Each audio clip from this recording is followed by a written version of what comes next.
নমস্কার। আজ মুখ্য ও গৌণচন্দ্র আশ্বিন শুক্লপক্ষের পূর্ণিমা তিথি।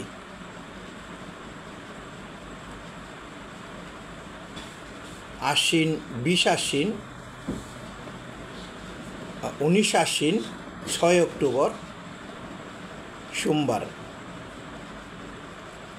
শ্রী শ্রী লক্ষ্মী পূর্ণিমার রাত্রি এই মুহূর্তে আমরা লক্ষ্মী দেবীকে স্মরণ করে আমাদের নিয়মিত লাইভ অর্থাৎ প্রতি একাদশী তিথিতে আমরা যে লাইভটি করে থাকি মূলত সেই একাদশীতে আমরা গত একাদশীতে আমরা করতে পারিনি বলে আজ যুক্ত হয়েছি। একটি বিশেষ রজনী আজ, সেই কারণেই মূলত আমরা আজকে যুক্ত হয়েছি। প্রথমেই মা লক্ষ্মী দেবীকে প্রণাম নিবেদন করছি। ওম বিশ্বরূপস্য ভার্যসী পদ্মে পদ্মালয়ে শুভে সর্বত্র পাহি মাম দেবী মহালক্ষ্মী নমঃস্তুতে। আমরা দেবী মহালক্ষ্মীকে প্রণাম নিবেদন করছি এবং এই মহালক্ষ্মীর বর্ণনাকে আমরা লক্ষ্মী দেবীর বর্ণনাকে আমরা সেটাকে দেখি যে তিনি 4 হাত বিশিষ্ট, তার হাতে রয়েছে পাশ এবং অঙ্কুশ, আর এক হাতে রয়েছে ধানের মঞ্জরি এবং পদ্ম, অন্য হাতে পদ্ম। তার অঙ্গকান্তি হচ্ছে কাঞ্চনের কাঞ্চনের ন্যায় তিনি আছেন। আর তিনি হচ্ছেন যে ধন সম্পদ, জ্ঞান এবং এই শীল, এই তিনেরই মোহনীয় প্রকাশ। আমরা প্রতি বৃহস্পতিবার তার পূজা করে থাকি। তিনি মূলত সুখপ্রদায়িনী, বরা ভয় প্রদায়িনী এবং নিত্য, তিনি শুভা, নিত্য, কমলা এবং শ্রী। অগ্নিপুরাণে তার যজ্ঞবিদ্যা, তিনি আত্মবিদ্যা, তিনি পরমার্থদায়িনী। তো সেই দেবীর আমরা আজ পূজা অর্চনা করছি। আমরা দেবীকে প্রণাম নিবেদন করে আমাদের কথাকে শুরু করেছি। তো এই জগৎ সংসারের মধ্যে আমরা সকলেই ধন সম্পদ চাই। আমরা সর্বত্র দেখতে পাই যে লক্ষ্মী সব কিছুতেই আছেন। ধন, খনিজ, সমুদ্র, বাণিজ্য, পশু, রাজ্য, শিল্প সব কিছুকেই আসলে লক্ষ্মী ছাড়াই নয়, মা লক্ষ্মী সর্বত্রই আছেন। আমি কথা শুরু করে দিয়েছি। আসলে আমাদের দাদাদেরকে দেখতে পাচ্ছি যারা মূলত আসলে সুনন্দ দাস দাদা আছেন, অরিজিৎ পাল লিটন আছেন, আকাশ মল্লিক দাদা আছেন, আপনাদেরকে দেখতে পাচ্ছি আমি মূলত। আর আবারও সকলের জ্ঞাতার্থে আমরা সেটাকে বলতে চাই যে আমরা প্রতি একাদশী তিথিতে মূলত এই লাইভ করে থাকি আমাদের গীতার ধারাবাহিক আলোচনা নিয়ে। আজ গত একাদশীতে আমরা করতে পারিনি বলে আজকের এই তিথিতে অর্থাৎ লক্ষ্মী পূর্ণিমার রাত্রিতে আমরা এই লাইভে যুক্ত হয়েছি। তো মা লক্ষ্মী আমাদের ধন সম্পদের দেবী, আমরা সেটা সকলে জানি। আমরা দুর্গা পূজার পর মা লক্ষ্মীকে এই পূজা অর্চনা করছি। যে কথাকে বলছিলাম যে তিনি সব কিছুতে রয়েছেন, বন ও কৃষি, খনিজ সম্পদে, সমুদ্রে, বাণিজ্যে, পশুপালনে, শিল্প, রাজ্যে সব কিছুতেই তিনি আমাদের এই লক্ষ্মী দেবী অধিষ্ঠিত আছেন। লক্ষ্মীর যে ভাণ্ডার, সেই ভাণ্ডারের রক্ষক হচ্ছেন কুবের, আর সেই জন্যে আমরা কুবেরেরও পূজা করে থাকি। এই জগৎ সংসারের মধ্যে লক্ষ্মী দেবী তিনি যেভাবে আসলে আমাদের মধ্যে রয়েছেন, মাটি, আমরা মাটিকে কি বলে যে বসুন্ধরা দেবীর সাথে বসুন্ধরার সাথে বলে থাকি, বসুন্ধরা দেবী। আমাদের কৃষি যত দ্রব্যাদি রয়েছে, শস্যাদি রয়েছে, ফলমূল রয়েছে, বনজ সম্পদ, সেই মাটিটাই হচ্ছে মূল ভিত্তি। তো এর লক্ষ্য করে লক্ষ্মীর স্তবে মূলত তাকে ভূলীলা হিসেবে উল্লেখ করা হয়েছে। কৃষিকাজে আমরা মাটি কর্ষণ করে থাকি, যন্ত্র লাঙ্গল ছাড়া ভূমি কর্ষণ হয় না। সেই লাঙ্গলের মধ্যে সীতা রয়েছেন। লক্ষ্মীর নামও অপর নাম রয়েছে সীতা। তো কৃষিতে কর্ষণের সাথে বর্ষণ চাই, অর্থাৎ বৃষ্টি চাই। বৃষ্টির দেবতা হচ্ছেন ইন্দ্র, বর্ষণের দেবতা হচ্ছেন ইন্দ্র। তার চিহ্ন হচ্ছে অঙ্কুশ। আর লক্ষ্মীর হাতে বর্ষণের উৎস হিসেবে সমুদ্র, অর্থাৎ সমুদ্রের দেবতা হচ্ছেন বরুণ। তার চিহ্ন হচ্ছে পাশ, যা লক্ষ্মীর হাতে রয়েছে। আর ভূমি থেকে তিনি উৎপাদিত যে সকল দ্রব্যাদি রয়েছে, যাতে সেগুলিকে অবিঘ্নিতভাবে আমাদের কাছে আসে, সেই জন্যে দেবী ব্যবস্থা করে রেখেছেন। তিনি কৃষি সম্পদের দেবী। আর এই জন্যে এই ভূলীলা যে নামটি রয়েছে, সেই নামটির আসলে তাৎপর্য এখানে বর্ণনা হলো। সমুদ্রকে বলা হয় যে সেই সমুদ্রের মধ্যে অপার জিনিসপত্র রয়েছে, মুক্তা, প্রবাল, শঙ্খ, করি, মৎস্য, সব কিছু আসলে সমুদ্রের গভীরে রয়েছে। কত কিছু আছে তার আমরা তুলনাও করতে পারি না, বর্ণনাও করতে পারি না। সেই প্রাচীনকাল থেকে সমুদ্রের গভীরের মধ্যে সম্পদ আহরণের চেষ্টা চলছে। দৈবাসুরদের মধ্যে ও দেবতা এবং অসুরদের মধ্যে যখন যুদ্ধ হয়েছিল, তখন এই পুরাণকারগণ আমাদেরকে জানিয়েছেন সেই সমুদ্র মন্থনের সময় দেবী লক্ষ্মী দেবীর আবির্ভাব হয়। আর এই লক্ষ্মী দেবীর সাথে আমরা অলক্ষ্মী দেবীরকেও আসলে রয়েছেন, সেটা আমরা মনে করি। অর্থাৎ যেখানে লক্ষ্মী, তার বিপরীতেই অলক্ষ্মী বিরাজ করে থাকেন। তো আমাদের এই লক্ষ্মী দেবীর পূজা মূলত আমাদের যত গৃহ রয়েছে প্রত্যেক ঘরে ঘরেই পূজিত হয়ে থাকেন। আর লক্ষ্মী দেবী মূলত আমরা বলে থাকি যে তিনি চঞ্চলা, তিনি অত্যন্ত চঞ্চলা। এই সম্পদকে আমাদের কোনো সম্পদই আসলে স্থায়ী নয়, এই বিষয়টি আমাদেরকে সর্বদা তিনি স্মরণ করিয়ে দেন। কোনো সম্পদ স্থায়ী নয় বলতে আমাদের হাতে এখন টাকা আছে, একটু পরে আমার হাত থেকে টাকা চলে যাবে, সেটাই আমাদের মনে প্রাণে মনে রাখতে হবে। তো ধন সম্পদে বিশেষ করে যে এই যে আদান প্রদান হয়, আদান প্রদানের মধ্যে যে দ্রুততা রয়েছে, সেই দ্রুততার ইঙ্গিতই দেবীর মধ্যে রয়েছে। লোভ লালসায় প্রভাবিত হয়ে আমরা যখন মানুষের হাতে অর্থ সঞ্চিত হয়, মানে অসংযতভাবে ধর্মবুদ্ধিহীন, তখন আমাদের মধ্যে একটা চিত্ত চাঞ্চল্য বা পাপ কাজে প্রবৃত্ত করায় এবং ধন সম্পদ অন্য হাতে চলে যায়।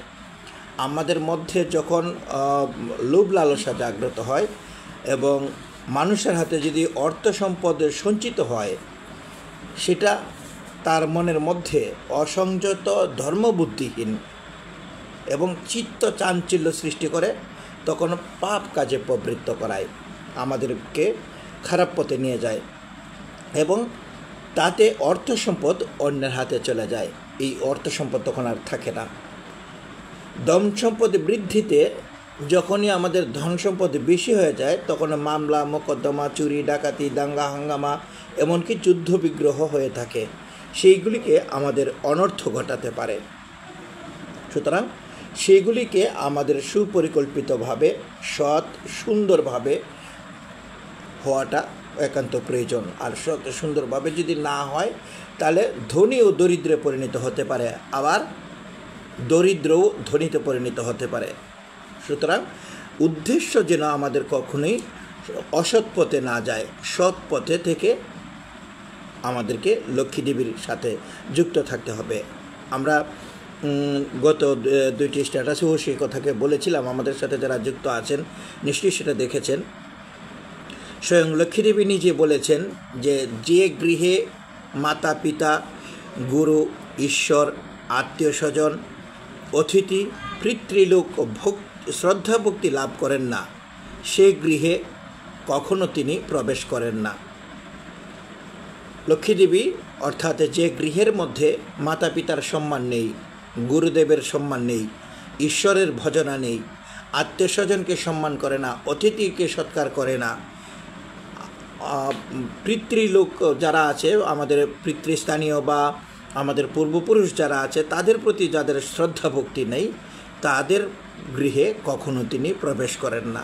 এছাড়াও তিনি প্রবেশ করেন না মিথ্যাবাদী, যারা মিথ্যাবাদী, যারা কেবল নাই নাই বলে থাকে। অনেক লোক আছে আমরা দেখতে পাই যে তার মধ্যে নাই নাই একটা হাহাকার থাকে। দুর্বল চিত্ত যে ব্যক্তি ভয় পায়, প্রলোভনে কোনো অর্থের বিনিময়ে মিথ্যা সাক্ষ্য দিয়ে থাকে, বিশ্বাসঘাতক, কৃতজ্ঞ, যারা উপকারীর উপকার স্বীকার করে না, দুশ্চিন্তাগ্রস্ত, অতি কৃপণ, স্ত্রীর বশীভূত, কুলটা স্বামীর, যার দুশ্চরিত্র স্বামীর, দুর্বাক, কথায় বার্তায় যিনি খারাপ, কলহপ্রিয় পরায়ণ, দেবদেবীর পূজায় যারা বিমুখ, যারা দেবদেবীর পূজা করেন না, শয়নের পূর্বে যারা হাত পা ধোয় না বা পরিষ্কার হয় না, যারা নগ্ন হয়ে শয়ন করেন, বেশি ঘুমায়, এই সমস্ত গৃহে দেবী প্রবেশ করেন না। যেখানে কোথায় তিনি প্রবেশ করেন, এগুলি হচ্ছে প্রবেশ করেন না। কোথায় প্রবেশ করেন? সেই প্রবেশের জায়গাগুলি হচ্ছে সুস্ত্রী, সুশ্রী, উজ্জ্বল, যেখানে কলহ নেই, যে গৃহে শ্বেত কবুতর অর্থাৎ সাদা কবুতর বসবাস করে, স্বর্ণবর্ণের ধান যাদের গোলায় রয়েছে, ধান আছে যাদের গৃহে, মিষ্টভাষী, সম্পদ সকলে মিলে ভোগ করেন, অর্থাৎ সেখানে একতার পরায়ণ আছে, যেখানে অতিথি পরায়ণ, বৃদ্ধদের প্রতি যাদের ভক্তি সেবামুখী। যক্ষ যুধিষ্ঠির সংবাদে আমরা দেখতে পাই, সেখানে যুধিষ্ঠিরকে প্রশ্ন করা হয়েছিল মানুষ জ্ঞানী হয় কিসে, বলছিল যে বৃদ্ধ সেবায়। এখানে বৃদ্ধদের প্রতি যাদের ভক্তিপরায়ণ বা সেবামুখী আছেন, স্বল্পভাষী, অল্প কথা বলেন, ধার্মিক, জিতেন্দ্রীয়, বিনয়ী, বিদ্যা অনুরাগী, পরপীড়ন বিমুখ, যারা অন্যকে পীড়ন করতে চায় না, কষ্ট দিতে চায় না, সেই রকম সত্য, শৌচ, সশ্রদ্ধ, এই সকল মহাগুণ যার গৃহে আছে, সেই গৃহের মধ্যে দেবী লক্ষ্মী বসবাস করে থাকেন। এই হচ্ছে লক্ষ্মী কোথায় থাকেন আর কোথায় থাকেন না। এই কারণেই আমাদেরকে দেখতে পাই যে আমাদের মা বোনেরা মূলত সুন্দর কি বলে অঙ্কনের মাধ্যমে, অর্থাৎ লক্ষ্মী মায়ের পদাচারণার জন্যে তিনি যে আসেন, তার পা অঙ্কন করে থাকে, সুন্দর কারুকার্য চিহ্নিত মাটিতে তারা সেরকম গৃহে সুন্দরভাবে সাজিয়ে থাকেন। তো সেই মায়ের আগমনের প্রতীক্ষাতে, মায়ের আগমন প্রত্যাশা করেই এরকমভাবে সাজিয়ে থাকেন। তো এই রকম সুন্দর জায়গাতে মায়ের বিচরণ, সেটা আমরা দেখতে পাই।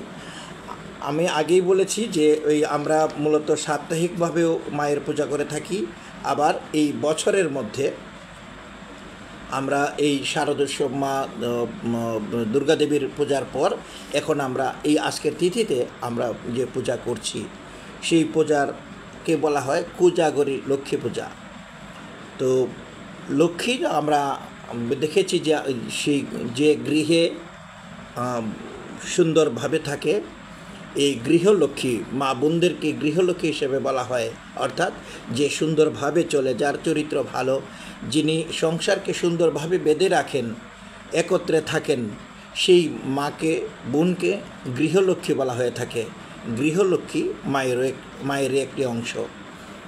আমাদের আজকের বিভিন্ন জনের বিভিন্ন স্ট্যাটাস পড়েছি, দেখেছি যে আসলে প্রত্যাশা একই বাধা যে সমস্ত স্ট্যাটাস আছে আমরা সেগুলিও দেখেছি। ব্যতিক্রমে স্ট্যাটাসটি দেখেছিলাম আমাদের এক বোন প্রণতি রায় সেই স্ট্যাটাসটি দিয়েছিল। সেখানে সে বলেছিল যে আমাদের এই যে গৃহলক্ষ্মী যারা আছে, আমাদের মা বোনেরা যারা আছে, সকলকে লক্ষ্মীর সাথে তুলনা করে তার প্রত্যাশা ছিল তারা সকলে যেন স্বাবলম্বী হয়, অর্থাৎ মানে 50 টাকা তার মোবাইলের রিচার্জ করবে, সেটাও যেন তার স্বামীর কাছে 50 বার চাইতে না হয়। নিজেকে কিভাবে স্বাবলম্বী করা যায় সেই লক্ষ্যের প্রতি তার অনুরোধ ছিল সকলে যেন এই স্বাবলম্বী হয়। খুব ভালো লেগেছে আমার যে এইরকম করেই আমাদের মায়েদেরকে সচেতন হওয়া দরকার। মায়েরা হচ্ছেন লক্ষ্মী, সেই লক্ষ্মীদেরকে সচেতন হওয়া দরকার এবং সেই লক্ষ্মীদের আজকের যে পূজা আমরা করছি মায়ের কাছ থেকে সেই প্রার্থনাই হোক আমাদের প্রত্যেকের মধ্যেই যেন এইরকম স্বাবলম্বিত হওয়ার প্রত্যাশা জাগ্রত হয়। যেখানে ছিলাম যে কোজাগরী লক্ষ্মী পূজা, এই কোজাগরী মানে কোজাগ্রতি, এই শব্দ থেকে মানে এই শব্দ কোজাগরী শব্দটি আসছে। তো কোজাগ্রতি অর্থ হচ্ছে কে জেগে আছো, অর্থাৎ মা লক্ষ্মী খুবই কি বলে যে আস্তে আস্তে যেভাবে আসেন, অত্যন্ত শব্দ অনেকে পদাচারণা করলে ধপাস ধপাস শব্দ হয়। মা খুব নীরব গতিতে আমাদেরকে নিশিরাত্রে এসে যে দেখেন যে কে জেগে আছো, যারা জেগে আছে তাদেরকে তিনি বিত্ত এবং ধন সম্পদ বা বর প্রদান করবেন। সেই জন্যেই এই কথাকে বলা হয়েছে। লক্ষ্মী দেবীর অত্যন্ত প্রিয় জিনিস হচ্ছে যে অনেকের জায়গাতে আমরা দেখতে পাই সেখানে গোলাপ ফুলকে প্রিয় বলা হয়েছে, আবার পাশা খেলাকেও প্রিয় বলা হয়েছে। তো সেই সমস্ত বাজি রেখে খেলার কথা নয়, মূলত এই যে তার আগমনের প্রত্যাশায় রাত্রি যাপনের কথাকে মূলত বোঝানো হয়। আর আমাদের যে সত্যগুণ রয়েছে, আমাদের 3টা গুণ আছে আমাদের মধ্যে, সত্য রজতম। এই সত্য রজতম গুণের মধ্যে অত্যন্ত শুভ গুণ হচ্ছে সত্যগুণ। সেই সত্যগুণের মাধ্যমে শ্রী লক্ষ্মীর যে শুভ নাম জপ করে অত্যন্ত কী বলে যে মায়ের 100টি নাম রয়েছে, সেই 100 নাম জপ করে যে ব্যক্তি জাগ্রত থাকেন, অর্থাৎ মা আমার গৃহে আসবেন, আমি তাকে স্মরণ করলেই তো তিনি আসবেন, আমি যদি না ডাকি তিনি তো আসবেন না। তার সেই জন্য তাকে কীভাবে জাগ্রত, মানে আমি জেগে থেকে শুধু আসলে অন্যের জিনিস চুরি করব, এরকম একটি ধারণা আমাদের মধ্যে রয়েছে যে এই লক্ষ্মী পূজার রাত্রিতে অন্যের গৃহের জিনিস চুরি করতে হবে না। এইগুলি আসলে কোনো শাস্ত্রের মধ্যে বা আঞ্চলিক প্রথা হিসেবে প্রচলিত আছে। রাত্রি যাপনের জন্যে মায়ের এই নাম জপ করা, মায়ের গুণকীর্তনের মাধ্যমে জাগ্রত থেকে মাকে ডাকলেই মা বরং আসবেন, সেটাকে আসলে বোঝানো হয়েছে। আর লক্ষ্মী পূজার রাত্রিতে দেবী যে এই মর্তে জীবের গৃহে আসেন, তিনি আশীর্বাদ দিয়ে যান, অর্থাৎ যারা মূলত ঘুমিয়ে থাকেন, যারা তাদের গৃহ থেকে মা ব্যর্থ হয়ে ফিরে যান, সেই ধারণা থেকেই, সেই কারণেই মূলত আমরা জেগে থেকে মায়ের পূজা করে থাকি। যেমন আজকের এই পূর্ণিমার রাত্রিতে পুরোহিত মহাশয়ের, আমরা যখন ছোট ছিলাম তখন কিন্তু সকলের মধ্যে এইটুকু আমরা দেখেছি যে অধিক রাত্র, গভীর রাত্র পর্যন্ত আমরা জাগ্রত থেকে পূজা অর্চনা পুরোহিতের পেছনে পেছনে যেতাম এবং পূজা দেখতাম। তো সেই রকমভাবে মায়ের সান্নিধ্যে থেকে মাকে আহ্বান জানানোটাই এই কোজাগরী লক্ষ্মী পূজার মূল তাৎপর্য। এখন মায়ের বাহন নিয়ে আমরা একটু কথা বলবো। সেই মায়ের বাহন হচ্ছে একটা মা, অত্যন্ত সুন্দর, মায়ের চেহারা খুবই সুন্দর। আমরা বলছি যে এর আগে তপ্ত কাঞ্চনের মতো তার অঙ্গকান্তি রয়েছে কাঞ্চনের ন্যায়, স্বর্ণের ন্যায়, কিন্তু তার সাথে একটা বাহন হচ্ছে মুশিক বা ইঁদুর। সেই ইঁদুর পেঁচা, সেই পেঁচা হচ্ছেন তার বাহন। একটা সুন্দর জিনিসের সাথে লক্ষ্মীর অত্যন্ত সৌন্দর্যশীল, ঐশ্বর্যশীল, সৌভাগ্যশীল, আর তার সাথে রয়েছে যাকে আমরা মূলত দেখতেই পারি না, খুবই অসৌন্দর্যের কদাকার, কর্কশ কণ্ঠের অধিকারী, যার শব্দই বোঝা যায় যে আসলে খুব খারাপ বোঝা যায়, হিংস্র স্বভাবের, যারা দিনে দেখে না, এই রকম পেঁচাকে তিনি বাহন হিসেবে করেছেন। কেন? কারণ আমরা স্বাভাবিক দৃষ্টিতে দেখলে লক্ষ্মীকে আমরা দেখতে পাই সব কিছুতে ভালো, কিন্তু বাহন নির্বাচনের ক্ষেত্রে একটা ভিন্নতা রয়েছে। এই বাহনকে, পেঁচাকে মূলত যমের দূত, যম মৃত্যুদূত হিসাবেও কিন্তু সেটাকে বলা হয়েছে। আর সুন্দর জগতের মধ্যে বহু সুন্দর পাখি রয়েছে, সেই সব পাখিকে বাদ দিয়ে একে কেন তিনি, পেঁচাকে কেন তিনি বাহন করলেন, সেই বিষয়ে বলা হয়েছে। এই যে জগতের সংসারের মধ্যে মূলত আমরা কী করে থাকি, ধন সম্পদের আশায় আমরা ধন সম্পদ অর্জন করে থাকি। আর এই পেঁচা মূলত দিনের বেলায় সে দেখেই না, কিন্তু রাত্রের বেলায় অন্ধকারে সে হচ্ছে খুব দ্রুততার সাথে চলাফেরা করতে পারে, একদম দস্যুর যেরকমভাবে চলাচল করে থাকে সেরকম। তার পাখার মধ্যে একটা তীব্র গতির যে প্রভাব রয়েছে, তীব্র গতিও তার পাখার মধ্যে রয়েছে। যে কোনো জিনিসকে যখন সে রাত্রেবেলা শিকার করতে যায় সেটা টের পায় না, এরকম একটা অবস্থা। তো এটাকে বলা হয়েছে যে একজন চোর যখন রাত্রিতে তারা যখন কোনো গৃহে আক্রমণ করে বা গৃহে যায়, তখন সেই খুবই তারা কিভাবে যায়, ধীর গতিতে যায়, যেন আসলে টের না পায়। তো সেই রকমভাবে একটা পাখি, এই পেঁচা অত্যন্ত ধীর গতিতে বা নিঃশব্দে সেখানে যেতে পারে। তো আর আমাদের মধ্যে যে সাধু অসাধু রয়েছে, তারা আমরা ধন উপার্জনের জন্য মানুষের মূল লক্ষ্য আছে, কিন্তু একদল মানুষ আছে যারা মূলত পিশাচ, তারা অর্থের লোভী। এরা কিভাবে তাড়াতাড়ি বড় হয়ে যেতে পারে সেই রকম প্রত্যাশায় থাকে, ফলে তারা সৎ পথকে পরিহার করে অসৎ পথে, কালোবাজারি, প্রতারণা, এই সমস্ত বিষয়ে তারা অন্যের রক্ত চোষা প্রাণী হিসেবে আমরা যেটাতে বলে থাকি, যে তারা সাধারণ মানুষকে ঠকিয়ে কিভাবে বড় হতে পারে সেই বড় হওয়ার প্রতিযোগিতায় তারা নেশায় থাকে। তো লক্ষ্মী দেবী তাদেরকে সাবধান করে দিয়েছেন, বা তার বাহন পেঁচা সেখানে সাবধান করে দিয়েছেন। অর্থাৎ আমরা ধনদায়িনী হিসেবে দেবীকে, ধর্মদায়িনী হিসেবে, বিদ্যারূপিণী হিসেবে লক্ষ্মীকে চিনি, কিন্তু তার যে বাহন সেই যমের দূত, যমদূত আমাদেরকে সংযম এবং ধর্মের শিক্ষা দিচ্ছে। কিভাবে তিনি এই যমদূত পেঁচাকে বাহন করে ধন উপার্জনের ক্ষেত্রে সংযত থাকার জন্যে, ধর্মীয় চেতনাকে জাগ্রত রাখার জন্যে শিক্ষা দিচ্ছেন। আর সেই জন্যেই আমাদের যে সাধু বা মহাপুরুষগণ আছেন, তারা যেন রাত্রির বেলায় ধ্যানে যুক্ত থাকেন, প্রার্থনায় যুক্ত থাকেন। তো সেই প্রার্থনাতে লক্ষ্মীর বাহন যে রয়েছে, সেই পেঁচাও কিন্তু রাত্রের বেলাতেই সে সক্রিয় থাকতে পারে। আমাদের এই সাধু মহাপুরুষগণ অধিক রাত্রে, গভীর রাত পর্যন্ত তারা ধ্যানে যুক্ত থাকেন। সেই পথ, সাধুর পথে আমাদেরকে অর্থ বিদ্যা অর্জনের জন্য এই পথকে, অর্থাৎ পেচকের যে পথ, সেই পথের দিকে আমাদেরকে যুক্ত হতে বলেছেন। পেঁচা দিনের বেলা অন্ধ, তেমনি আমাদেরকে অন্ধ হওয়ার জন্য বলছেন, আমরা যেন কোনো অন্যের ধনে অন্ধ না হই, অন্যের ধনের প্রতি যেন আমাদের কোনো রকমের লোভ না হয়। ওই যে গরিবদেরকে ঠকিয়ে আমরা কোনো কিছু গ্রহণ করব, এরকমটা যেন না হয়।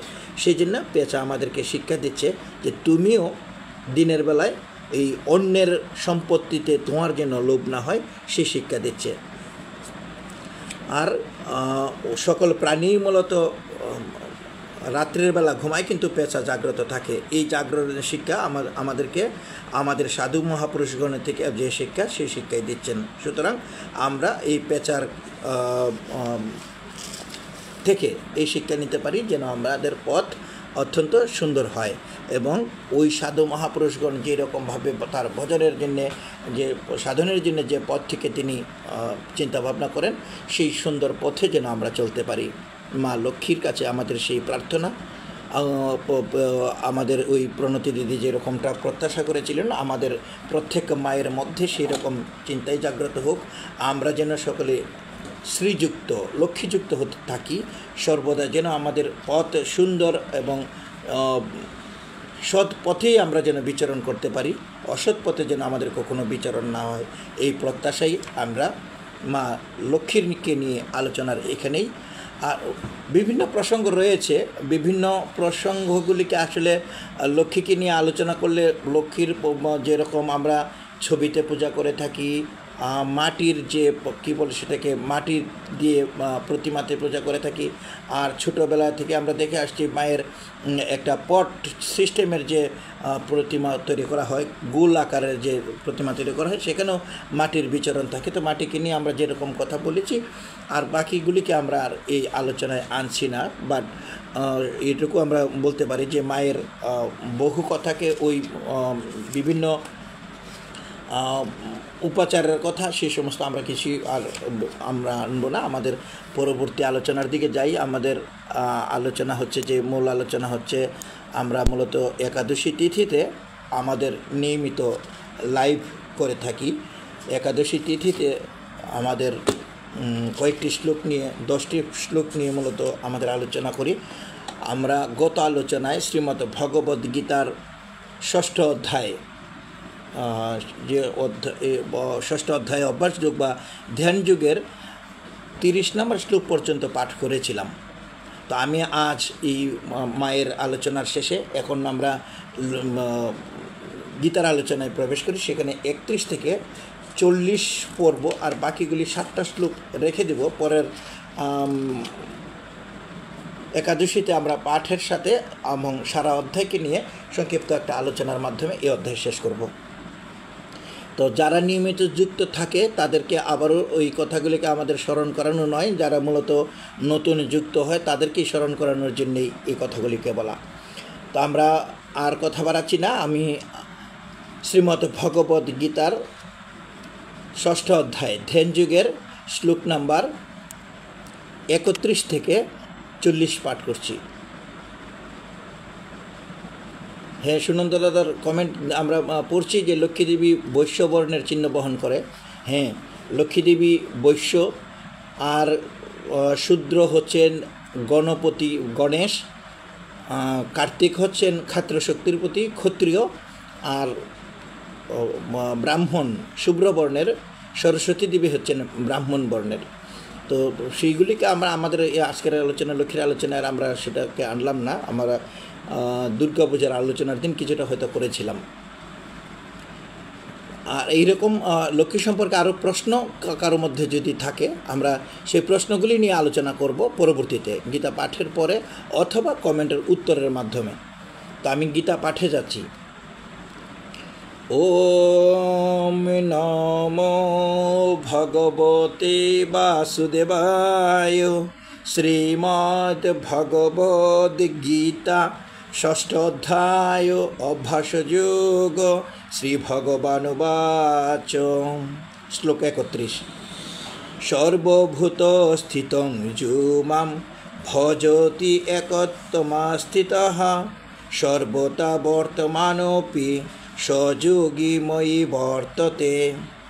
আত্ম উপমন্যতে সর্বত্র সমং পশ্যতি যো অর্জুন সুখং বা যদি বা দুঃখম সযোগী পরমো মতঃ।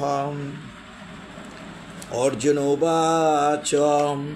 যো অয়ং যোগতয়া প্রোক্ত সাম্যেন মধুসূদন এতস্য অহং ন পশ্যামি চঞ্চলাৎ স্থিতং স্থিরাম চঞ্চলং হি মনো কৃষ্ণ প্রমাতি বলবদ্রিরম তস্যাহং নিগ্রহং মন্যে বায়ুরিবোৎসুদুষ্করম। শ্রীভগবানুবাচ অসংশয়ং মহাবাহু মনো দুর্নিগ্রহম চলম অভ্যাসেন তু কৌন্তেয় বৈরাগ্যেন চ গৃহ্যতে। অসংযত আত্মনা যোগ দুষ্প্রাপ্য ইতি মে মতিঃ বৈশ্য আত্মন তু যততা সখ্য অবাপ্তুম উপায়তঃ। অর্জুন উবাচ অজাতি শ্রদ্ধয় উপেতা যোগাৎ চলতি মানস অপ্রাপ্য যোগ সংসিদ্ধিম কাঙ্গতি কৃষ্ণ গচ্ছতি। কশ্চিৎ ন উভয় বিভ্রষ্ট ছিন্ন অব্রমিব নশ্যতি অপ্রতিষ্ঠ মহাবাহু বিমূঢ় ব্রহ্মণ পথি। এতৎ মে সংশয়ং কৃষ্ণ চেত্তুম অর্হসি অশেষতঃ তদন্য সংশয়স্য চেত্তা ন হি উপপদ্যতে। শ্রীভগবানুবাচ পার্থ নৈবেহ নামুত্র বিনাশস্তস্য বিদ্যতে ন হি কল্যাণকৃত কশ্চিৎ দুর্গতিং তাত গচ্ছতি। আমরা ষষ্ঠ অধ্যায়ের শ্লোক নাম্বার 31 থেকে 40 পাঠ করলাম। মূলত আমরা একটু স্মরণ করে নিচ্ছি কথাকে। আমি অনুবাদে যাব, অনুবাদ নিয়ে কথা বলবো। আমরা ধ্যানযুগে মূলত 29 নম্বর শ্লোক থেকে 32 নম্বর শ্লোকে যে কথাগুলি জেনে আসছিলাম যে ধ্যানযুগে একজন সিদ্ধ পুরুষ জগৎকে কীরূপে দেখেন। তো আজকের 31 এবং 32 নম্বর শ্লোকেও কিন্তু সেই কথাগুলিকে বলা হয়েছে। অর্থাৎ তিনি কিভাবে দেখেন, আমরা পূর্বের শ্লোকে যেটুকু জেনেছিলাম, তিনি সর্বত্র যে ব্যক্তি সকল জীবের মধ্যে ব্রহ্মকে দর্শন করে থাকেন, ব্রহ্মের মধ্যে সব কিছুকে উপলব্ধি করে থাকেন, যিনি সর্বত্র ভগবানকে দর্শন করেন বা ব্রহ্মকে দর্শন করেন, আমাদের সমস্ত বস্তুই দর্শন করেন। আমি কখনো তার দৃষ্টির অগোচর হই না, তিনিও কখনো আমার দৃষ্টির অগোচর হন না। অর্থাৎ ভগবানকে যিনি সব কিছুতে দেখেন, ভগবানও তাকে সেইভাবেই দেখেন। আর যে যুগী আজকের শ্লোক 31-এ, যে যুগী আমাকে সকল প্রাণী হতে অভিন্ন জেনে আমার ভজনা করেন। সকল প্রাণী হতে অভিন্ন মানে অর্থাৎ ঈশ্বর হচ্ছেন স্বয়ং সম্পূর্ণ, ঈশ্বর সব কিছু থেকে শ্রেষ্ঠ, ঈশ্বরের উপরে আর কোনো কিছু নেই। এই জ্ঞান যার মধ্যে আছে, সেই জ্ঞান নিয়ে যিনি সকল প্রাণী থেকে অভিন্ন হিসাবে মূলত ভগবানকে দেখেন, সেই ভগবানের ভজনা করে থাকেন। মুর্শিদাবাদ ভারত থেকে, বেলডাঙ্গা থেকে দাদা মিল্টন দাদা আছেন। আমরা আলোচনার শেষের দিকে আপনাদের কমেন্টগুলি নিয়ে দাদা আলোচনা করব। আমি মাঝে আর এই বিষয়ে বললে আমার তাল হারিয়ে ফেলি বলে আমি আলোচনার মাঝে আসলে করতে পারি না দাদা। তো আমি সেই মা লক্ষ্মীকে নিয়ে অনেক কথা বলে ফেলেছি। তো আমাদের এই 10টি শ্লোক নিয়ে সামান্য আলোচনা করছি। যে যুগী সকল প্রাণী হতে অভিন্ন জেনে, মানে তিনি ভগবান একটা সব কিছুর মধ্যে আছেন বা ভগবানকে যিনি সর্বশ্রেষ্ঠ রূপে জানেন, সকল প্রাণী থেকে আলাদাভাবে জানেন এবং তারই ভজনা করেন। তিনি যেখানে যে অবস্থায় থাকুন না কেন সর্বদা আমাতেই অবস্থান করে থাকেন। ওই যে কথাকে আমরা বলছিলাম যে সিদ্ধ পুরুষ ধ্যান যুগে যিনি সিদ্ধ হয়েছেন, সেই পুরুষ মূলত জগৎকে এরকমভাবে দেখতে পান যে এই জগতের মধ্যে যা কিছু আছে তার থেকে শ্রেষ্ঠ হচ্ছেন ভগবান। সেই ভগবানকে সব কিছুর মধ্যে তিনি যে অবস্থায় তিনি থাকেন সেই অবস্থার মধ্যেই ভগবানকে উপলব্ধি করে থাকেন, ভগবানের প্রার্থনা করে থাকেন। সুতরাং শেষের দিকে গিয়ে বলছেন, হে অর্জুন, যিনি সমস্ত জীবের সুখ দুঃখকে নিজের সুখ দুঃখ হিসেবে অনুভব করেন, আমার মতে তিনি শ্রেষ্ঠ যোগী। যে যোগী অপরের সুখ দুঃখকে, অপরের সুখ দুঃখকে নিজের সুখ দুঃখ হিসেবে মনে করেন, অর্থাৎ এরকমটা সমদৃষ্টি সম্পন্ন যে তার নিজের সুখ দুঃখকে অপরের সুখ দুঃখের সাথে তুলনা করে বলছেন যে অন্যের সুখ দুঃখটাকে তার নিজের সাথে তুলনা করেছেন। এইরকমভাবে যিনি অনুভব করেন সেই ব্যক্তি হচ্ছেন শ্রেষ্ঠ যোগী। যোগীর শ্রেষ্ঠত্ব কেন বলছেন? যে ধ্যান যুগে যে ব্যক্তি মূলত ধ্যান যুগে যুক্ত থাকেন সেই যোগী মূলত এই জগতের মধ্যে যা কিছু আছে সকল প্রাণীর মধ্যে সেই সুখ দুঃখকে সমান জ্ঞান করে থাকেন, সেই জন্যে তিনি শ্রেষ্ঠ হিসেবে বর্ণনা করেছেন। এই যোগীর মধ্যে তার মনসংযমটা কীরকম হয়, সেই মনকে সংযত করার উপায় অর্জুন এতক্ষণ এই কথাগুলিকে শুনছেন যে একজন সিদ্ধ পুরুষ কীভাবে জগৎকে উপলব্ধি করে থাকেন, একজন ধ্যানযোগী কীভাবে ধ্যানে বসেন, ধ্যানে বসে কীভাবে তিনি ঈশ্বরের সাথে যুক্ত থাকেন সেগুলি শুনেছেন। সেই কথাগুলিকে তিনি সব বিষয় সম্পর্কে ভগবানের কথা শুনে তার মনে একটি প্রশ্ন জাগ্রত হয়েছে। অর্জুন 33 নম্বর শ্লোকে গিয়ে প্রশ্ন করেছেন, কি 33 এবং 34 মূলত প্রশ্নটি বলছেন অর্জুন, হে মধুসূদন কখন সম্বোধন করে থাকেন? যখন বিপদে পড়লে বিপদ থেকে উদ্ধার করেন যিনি, তিনি মধুসূদন। তো বিপদে মধুসূদনের নাম নিতে হয়। তো অর্জুনের বিপদগ্রস্ত হয়েছেন কীরকম? যে বলছেন যে তুমি যে সমত্ব রূপ যুগতত্ত্বের ব্যাখ্যা করেছ, অর্থাৎ যে ব্যক্তি যুগে যুক্ত থাকেন তিনি তো এরকমভাবে যুক্ত থাকেন, যুক্ত থেকে কী করেন? যে ব্যক্তি মূলত তিনি সকল জগতের মধ্যে সব কিছুর মধ্যে ঈশ্বরকে অনুভব করে থাকেন। তো এই সমস্ত অন্যের সুখ দুঃখকে নিজের সুখ দুঃখ হিসেবে মনে করে থাকেন। এই যে সমস্ত যুগে যুক্ত থাকেন, তাহলে যুগতত্ত্ব তুমি ব্যাখ্যা করলে মন যে রূপ চঞ্চল, এই সমস্ত ভাব স্থায়ী হয় বলে আমার মনে হয় না। অর্জুন বলছেন, তুমি যা বলছো আমি বুঝতে পেরেছি, কিন্তু এই সমস্ত বুদ্ধির কথাকে চিন্তা করলে আসলে আমাদের মন যে যে সমস্ত বুদ্ধিতে আসলে যুক্ত থাকে এইরকমটা আমি মনে করতে পারছি না। কেন? আমাদের মন অত্যন্ত চঞ্চল। বলছেন, হে কৃষ্ণ, মন অত্যন্ত চঞ্চল, দৃঢ় এবং প্রবল। মনের ধর্ম শরীর ও ইন্দ্রিয়াদির মধ্যে বিক্ষোভ উৎপন্ন করা। তাই আমার মনে হয় বায়ুকে যেরকম পাত্রে আবদ্ধ করা দুঃসাধ্য, মনকেও নিরোধ করা তেমনি অত্যন্ত কঠিন। উদাহরণ দিয়ে বলছেন অর্জুন যে একটা বায়ুকে কোনো কিছুর মধ্যে আবদ্ধ রাখা যায় না, বদ্ধ রাখা যায় না, তেমনি আমাদের এই মনকে, যে মনের যে চঞ্চলতা আছে, মনের যে আকাঙ্ক্ষা রয়েছে, আমাদের শরীরের মধ্যে ইন্দ্রিয়ের মধ্যে বিক্ষোভ তৈরি করে।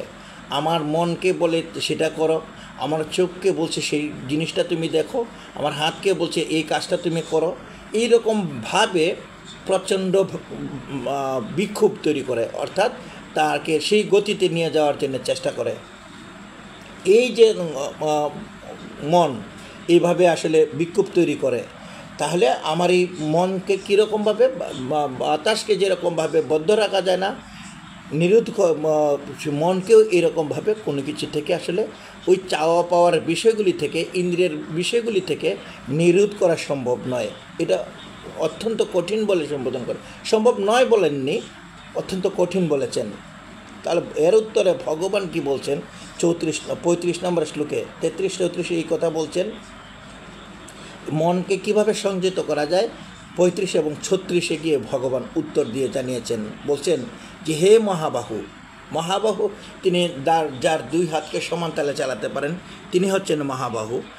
বলছে যে মন যে দুর্বার ও চঞ্চল তাতে সন্দেহ নেই। অর্থাৎ অর্জুনের কথাকে তিনি মেনে নিয়েছেন। অর্জুন যেরকমভাবে বলছেন যে তুমি এতক্ষণ যেভাবে আসলে ধ্যানের কথা বলছো, যুগের কথা বলছো, সব আমি বুঝতে পেরেছি, কিন্তু মন অত্যন্ত চঞ্চল, মনকে সংযত করা খুব কঠিন। ভগবান সেটা স্বীকার করেছেন যে হ্যাঁ অর্জুন, মন অত্যন্ত দুর্বার, খুব দ্রুত গতিতে চলতে পারে, চঞ্চল, তাতে সন্দেহ নেই। কিন্তু হে কুন্তিও, অভ্যাস ও বৈরাগ্যের দ্বারা মনকে সংযত করা যায়। আমাদের পূর্বের আলোচনায় কিছুক্ষণ পূর্বে আমরা সেই কথাকে বলছি, মা লক্ষ্মীকে আমরা চঞ্চলা হিসেবে অনেকেই বলে থাকেন, মা লক্ষ্মী চঞ্চলা। তো চঞ্চলাকে কীভাবে বশীভূত করা যায় সেটা কিন্তু আমরা আমাদের আলোচনায় আমরা বলেছিলাম যে কীভাবে, যেখানে সুন্দরের অবস্থান হয়, মন সংযত থাকে, ধৈর্য থাকে, সেই সব জায়গায় মায়ের বিচরণ করে থাকেন। কিন্তু আসলে মা কেন চঞ্চল সেটাও আমরা বলেছি যে ধন সম্পদ কখনোই স্থায়ী নয়। আমার হাতে এখন যে টাকাটি আসছে, কিছুক্ষণ পর সেটা আমার হাত থেকে চলে যাবে, এটাই স্বাভাবিক। সেই জন্য মা চঞ্চলা। কিন্তু তাকে ধরে রাখার জন্যে, বশীভূত রাখার জন্যে আমাদেরকে ওই মায়ের পছন্দের জায়গাগুলি তৈরি করতে হবে, তবেই মা অবস্থান করবেন।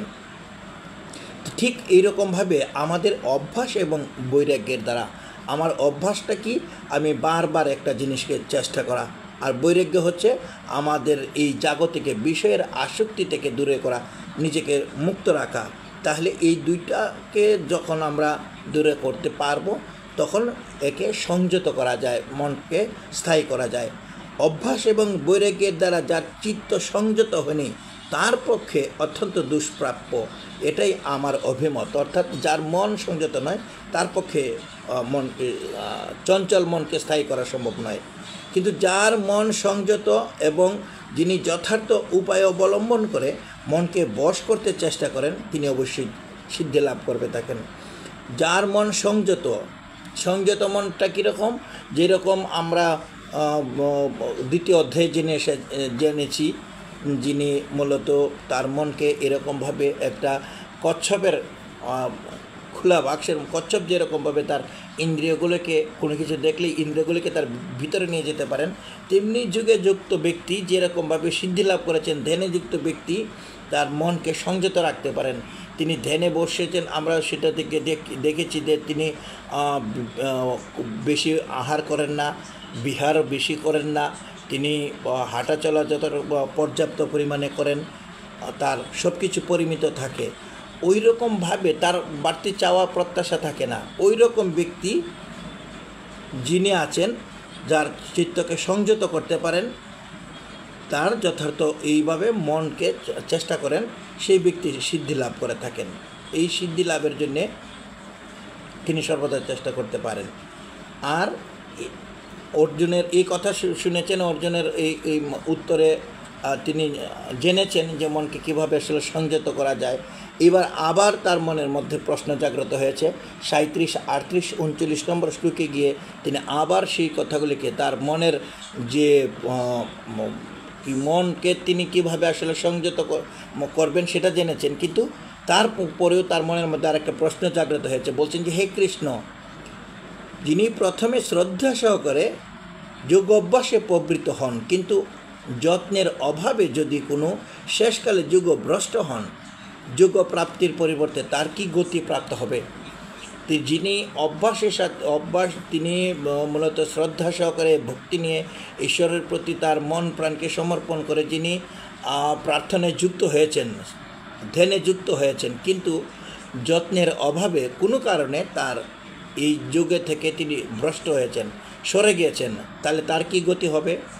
উদাহরণ দিয়ে বলছেন যে সেই পথ থেকে বিচলিত হওয়ার ফলে, অর্থাৎ যিনি যে যুগে যুক্ত ছিলেন তার থেকে যুক্ত হওয়ার ফলে তিনি কি মোক্ষ ও স্বর্গ এইরূপ উভয় গতি থেকে তিনি মোক্ষপ্রাপ্ত হতে পারেন। আমরা মোক্ষপ্রাপ্তির কথাই বলে থাকি, আবার স্বর্গে একজন স্বর্গ লাভ করবেন সেই কথাকে আমরা বলে থাকি।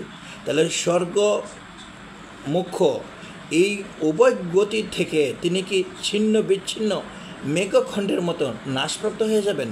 একটা মেঘমালা যেরকমভাবে এখান থেকে এখানে দৌড়াদৌড়ি করে, বাতাসের মাধ্যমে এই প্রান্তে থেকে এই প্রান্তে যায়, দৌড়াদৌড়ি করে বিচ্ছিন্ন হয়ে যায়, বর্ষণের ফলে তিনি আর অস্তিত্বই থাকে না। সেই মেঘখণ্ডের মতো কি সেই রকম আমাদের যে ব্যক্তি প্রার্থনার সাথে যুক্ত ছিলেন সেই ব্যক্তি আলাদা হয়ে যাবেন, বিচ্ছিন্ন হয়ে যাবেন, তার মধ্যে আর কিছুই থাকবে না। আমরা এরপরে বলছেন, হে কৃষ্ণ, তুমি কেবল আমার এই সংশয় দূর করতে সমর্থ। এই যে প্রশ্নটা করেছে, এর যথার্থ উত্তর দেওয়ার একমাত্র মালিক ভগবান কৃষ্ণ ছাড়া অন্য কেউ নেই। এই জন্যে অর্জুন বলছেন যে তুমি আমার প্রশ্নের উত্তর দিতে পারো, কারণ তুমি ছাড়া আমার এই সংশয় কেউ দূর করতে পারবে না। আমরা ভগবানের কাছ থেকে অর্জুনের এই কথার উত্তর জানবো সেই পরবর্তীতে। দ্বিতীয় অধ্যায়ে আমরা একটা শ্লোক স্মরণ করে আসতে চাই। সেখানে কিন্তু ভগবান বলে গেছেন, দ্বিতীয় অধ্যায়ের শ্লোক নাম্বারটাকে ধরে বলছি আমি, 47 মেবি, না 47 না,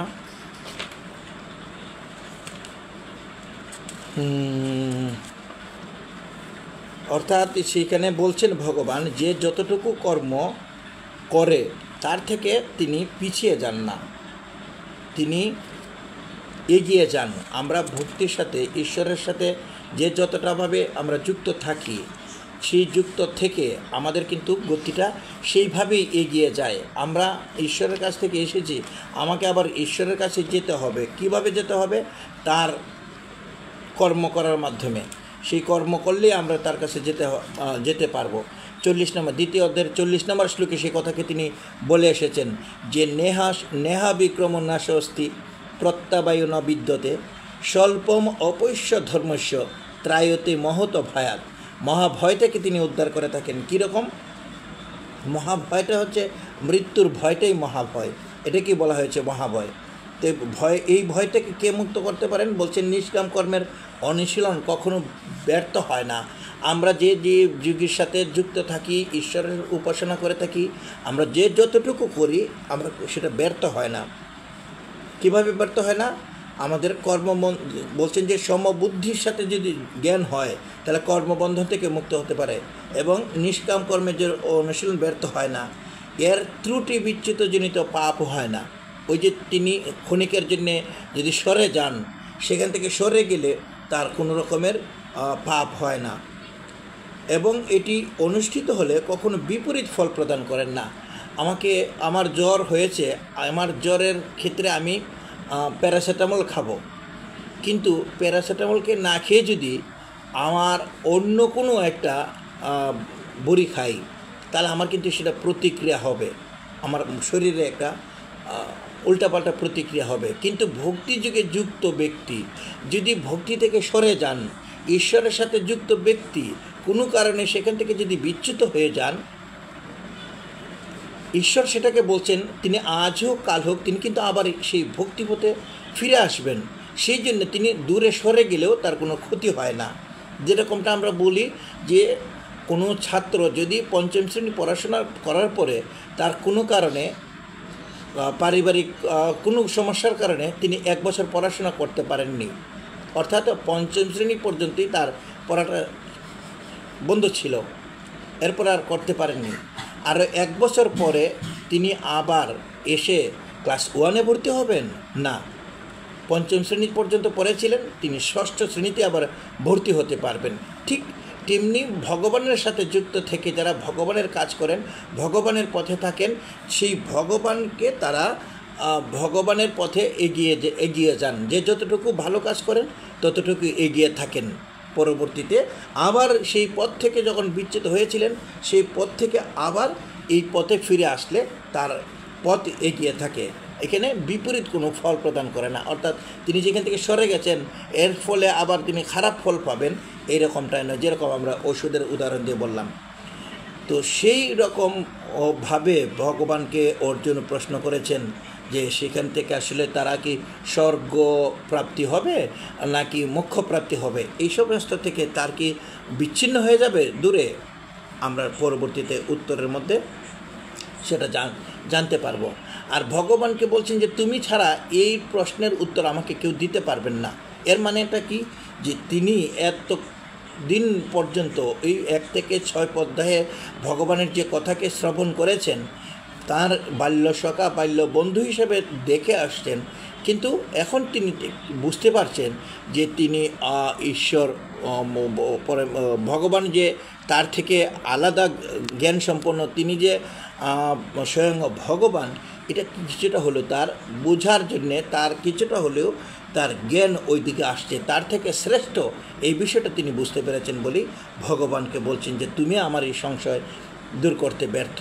আরে এই সংশয়, তুমি ছাড়া আমাকে আসলে এই সংশয় থেকে কেউ মুক্ত করতে পারবে না, তুমি আমাকে এই সংশয় মুক্ত করতে পারবে।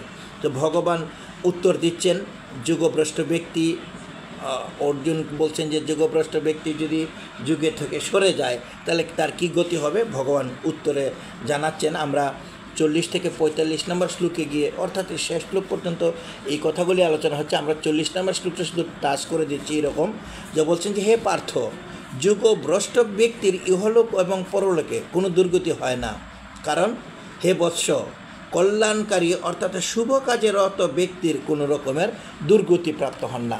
এক কথার উত্তরকে আমরা যদি আরও বিস্তারিত উত্তর দিয়ে আমরা সেটাকে জানবো পরের আলোচনায়। এখানে আমরা স্পষ্ট বুঝতে পেরেছি যে যে ব্যক্তি যুগে যুক্ত থাকে সেই যুগভ্রষ্ট, কোনো কারণে যদি যুগে ভ্রষ্ট হয়ে যান, তার ইহলোকে এই জগতেও না পরজগতেও তার কোনো রকমের অকল্যাণ হয় না, দুর্গতি হয় না, বরং কল্যাণকারী ব্যক্তি শুভ কাজে রত থাকলে তার পথকে তিনি এগিয়ে নিয়ে যান। তো সেই রকমভাবেই আমাদের পথ, সকলের পথ ঈশ্বরের থেকে আমরা এসেছি, অমৃতস্য পুত্রা, সেই অমৃতের সন্তান, আমরা অমৃতের কাছে যাব। সেই পথ আমাদের সর্বদা এগিয়ে থাকুক, সকলের মধ্যে সেই স্পৃহা থাকুক, এই প্রার্থনা রাখছি। আজ সেই লক্ষ্মী পূর্ণিমার রাত্রিতে আমাদের গীতা পাঠের আলোচনাকে এখানেই বিশ্রাম টানতে চাই। আমরা মূলত 10টি শ্লোক আলোচনা করেছি। এরপরের আলোচনায়, পরের একাদশীতে আমরা 6ষ্ঠ অধ্যায়ের সারাংশ নিয়ে কথা বলবো এবং পরের 7টি শ্লোক শেষ করব। 41 থেকে 47 পাঠ করে আমরা আলোচনা, পুরো অধ্যায় নিয়ে সংক্ষেপে একটা আলোচনা করব। তা আজকের মতো আমরা পাঠ এখানেই বিশ্রাম টানি, ঈশ্বরের কাছে অর্পণ করছি, ক্ষমা প্রার্থনা করছি আমাদের ভুলভ্রান্তির জন্য। ওম যদস্করং পরিভ্রষ্টম মাত্রাহীনঞ্চ যদ ভবেৎ পূর্ণং ভবতু তৎসর্বং তৎপ্রসাদাৎ জনার্দনম। ওম পূর্ণমদ পূর্ণমিদম পূর্ণাৎ পূর্ণমদচ্যতে পূর্ণস্য পূর্ণমাদায় পূর্ণমেবা অবশিষ্যতে। যারা আমাদের সাথে যুক্ত আছেন সকলের মঙ্গলার্থে প্রার্থনা করছি, যারা অসুস্থ আছেন তাদের সুস্থতায় প্রার্থনা করছি। ওম সর্বেষাং মঙ্গলাং ভূয়াৎ, সর্বে সন্তু নিরাময়াঃ, সর্বে ভদ্রাণি পশ্যন্তু, মা কশ্চিৎ দুঃখ ভাগ ভবেৎ। ওম শান্তি শান্তি শান্তি। হে সবাইকে নমস্কার।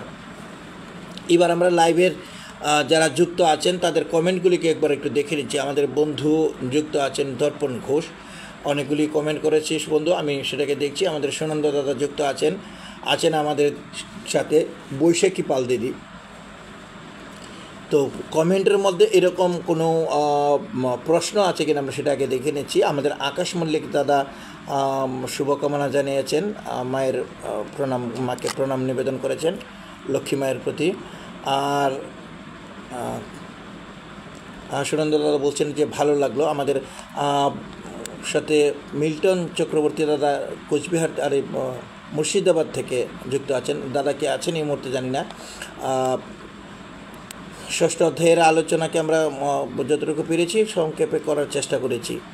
ধিতান দাস, জয়মা লক্ষ্মী, আমাদের সাথে এসকে ব্যানার্জি তুমি আছো বন্ধু, অরিজিতে পাল আছেন, আকাশ মল্লিক দাদা আছেন, সেটাকে প্রণতি দিদি ছিল তখন, এখন হয়তো নেই। প্রমোদ দেবনাথ রয়েছে বন্ধু, শেখর চন্দ্র আছো, শেখর ধন্যবাদ।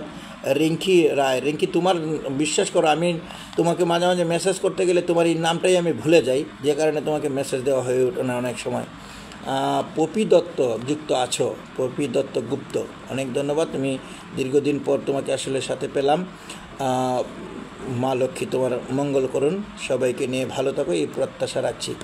সাহা সুবর্ণা দিদি আছো, লোপা মণ্ডল আছো, অনেকে ধন্যবাদ। আমরা এছাড়া যাদেরকে দেখতে পাচ্ছি মূলত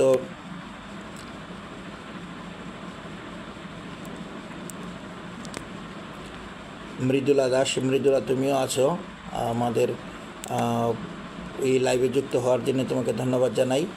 আর আছে এসকে ব্যানার্জি, দিতান দাস আছে, অনেকে সেরকমভাবে আসলে আমি উষা আছে, উষা নমস্কার জানিয়েছে, অনেক ধন্যবাদ উষা তোমাকে।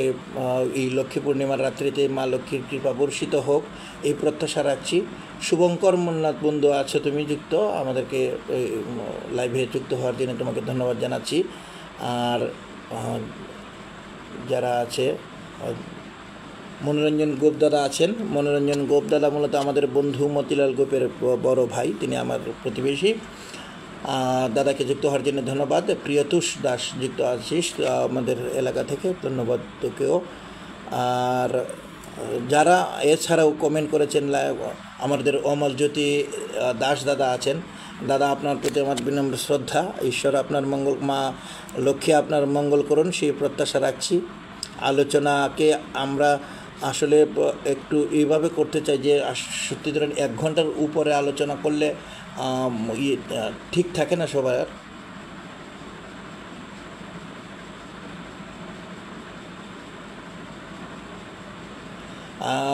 সুনন্দ দাদা বলছেন যে লক্ষ্মী মা তো নারায়ণেরই সহধর্মিনী, বিষ্ণুর সাথে তো লক্ষ্মী আছেন, অবস্থান করছে মনে হয়। হ্যাঁ, ঠিক আছে, আমরা দেবতাদেরকে আমাদের আত্মীয় করেছি, আমাদের মেয়ে বানিয়েছি, মা বানিয়েছি, বা যা কিছু করেছি, আসলে এর সাথে যে এই সম্পর্কগুলিকে নিয়ে আমি কখনো আসলে আমার আলোচনায় আনি না। বিভিন্ন আমার ঘরে আমার যিনি আছেন তাকে আমি আমার পরিবারের সদস্য করেছি, এটা সত্য। কারণ আমি যখন তাকে খাইতে দিই তিনি খান, আমি যখন ঘুমাইতে যাই তাকে ঘুমাইতে দিলে পরে তিনি ঘুমান। আমার পরিবারের সাথে ওতপ্রোতভাবে মিশিয়ে নিয়ে আমরা সেরকমভাবে অবস্থান করি। তো মা লক্ষ্মীকে নারায়ণের স্ত্রী হিসেবে আমরা দেখতে পাই বিভিন্ন জায়গায়। আমরা সেই রকম আজকে যেন যারা আমরা পূজা করছি, নারায়ণের প্রণাম মন্ত্রটিকেও আমরা উচ্চারণ করে থাকি যে নারায়ণের পূজা করেই আমরা মায়ের পূজা করে থাকি। তো সেই রকমভাবে আমি সেই দিক দিয়ে আমার আলোচনায় সেটাকে আমি আজকে আনিনি। ঠিকই তোমার এই বিষ্ণুর স্ত্রী হিসাবে শ্রীকৃষ্ণ বললেও কিন্তু শ্রীর সাথে যে কৃষ্ণ আর শ্রী, এই শ্রীকৃষ্ণকে বললেও কিন্তু শ্রী লক্ষ্মীযুক্ত মানে রাধাকে বোঝানো হয়, আর কৃষ্ণ তো কৃষ্ণ আছেনই। তো সেরকমভাবে আমরা যখন আমাদের নামের সাথে শ্রীযুক্ত এমক লিখি, শ্রী গৌরমোহন দাস, অর্থাৎ লক্ষ্মীযুক্ত গৌরমোহন, এরকমটা শ্রীমতী বললে এই লক্ষ্মীমতী আমরা বুঝে থাকি। এরকম অনেক আলোচনাকে আসলে সাথে আনা সম্ভব, কিন্তু আমাদের সব কিছুই তো আর আনা সম্ভব নয়, এগুলো আমিও আনিনি। তো পরাগ সরকার দাদা আছেন, আপনি অনেক ধন্যবাদ। আমি আপনার কমেন্ট পেয়ে খুশি হলাম। আর আপনার স্মরণিকা আমরা পেতে চাই, স্মরণিকা কিন্তু আমার ঠিকানায় পাঠাবেন, আমি আপনাকে কুরিয়ারের ঠিকানাটা দিয়ে দিব। স্মরণিকা আপনি প্রকাশ করেছেন, আমরা সেটা দেখব। আর আমি আপনার এমনিতে আমার হোয়াটসঅ্যাপে যা দিয়েছেন আমি সেটা দেখেছি। আমি এইগুলিকে গ্রামে চলে যাওয়াতে আর সেগুলি দিই নাই, একসাথে অনেক যে কয়টি ম্যাগাজিনে আসলে আসছে আমরা সেগুলি নিশ্চয়ই পোস্ট করব, একদিন আপনাদেরটাও পোস্ট করব দাদা, এই প্রত্যাশা রাখছি। ভালো থাকুন, আমাদের সাথে যুক্ত হয়েছেন এই জন্য ধন্যবাদ জানাই। আরও যে সকল বন্ধুরা মূলত আমার যায় কী বলে যে আমি বুঝতে পারি না, তো সেই জায়গা থেকে যারা আছো নিশ্চয়ই আমি তাদের নামগুলি পরবর্তীতে দেখব। আমরা এই পর্যায়ে সকলের মঙ্গল প্রার্থনা করছি। রাত সকলের জন্য লক্ষ্মীময় হয়ে উঠুক, মার কৃপা বর্ষিত হোক। জয় মা লক্ষ্মী। সবাইকে শুভরাত্রি।